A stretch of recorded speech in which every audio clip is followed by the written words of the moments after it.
We have decided to study the relationship between income and life expectancy. According to Gapminder, life expectancy is directly correlated to income. Life expectancy is the average period that a person may expect to live, while income is money that an individual or business receives in exchange for providing goods and services or through investing capital.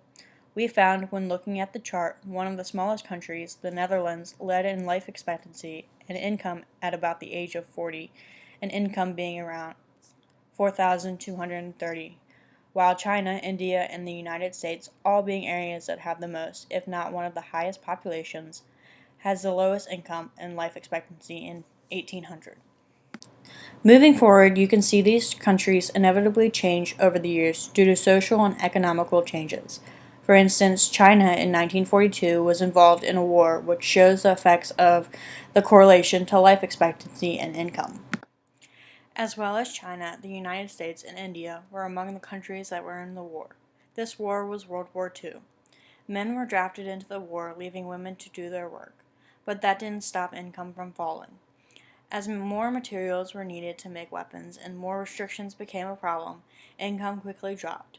As well, life expectancy dropped because of these men that were drafted into the war.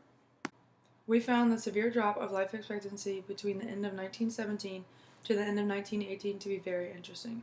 India completely dropped all of their life expectancy. China dropped nearly 10 years in life expectancy, while the United States dropped about 7 years in life expectancy. The reason for these significant drops in life expectancy is the influenza pandemic. This horrible pandemic infected nearly 1/4 of the world's population and led to the deaths of 100 million people. China and the United States did not see the same effects of this pandemic as India did. India had it much worse. Some historians believe that 20 million people may have died in India. In 1917, the life expectancy of the United States was 54 years old, and when the pandemic hit in 1918, life expectancy dropped to 47.2 years. Similarly, China's life expectancy also dropped from 31.6 years in 1917 to 22.1 years in 1918. While India had the most significant drop of having a life expectancy of 24.3 years in 1917 to dropping so low in 1918 that it doesn't even appear on the graph. Another thing we found interesting is the steady increase of life expectancy in the United States over the years of 1880 to 1900. Life expectancy in 1880 was 39.4 years, and it jumped to 48.9 years in 1900. This increase has been said to be possible due to the expected amount of urbanization, public health, and economic growth.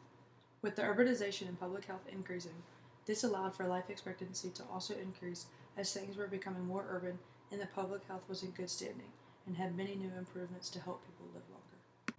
The economic growth helps the country to have the proper funds to have urbanization growth and have health facilities to implement good health. Having access to health facilities allows us to prevent illnesses from spreading. For example, influenza. Influenza still exists today, and luckily today it is not as deadly as it was in the early 1900s.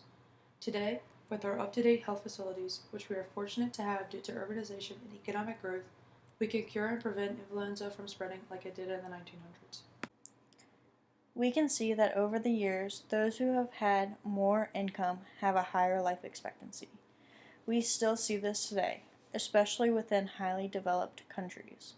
Having more income allows you to have funds for urbanization, proper nutrition, and access to doctors and medical attention, which all lead to living longer lives.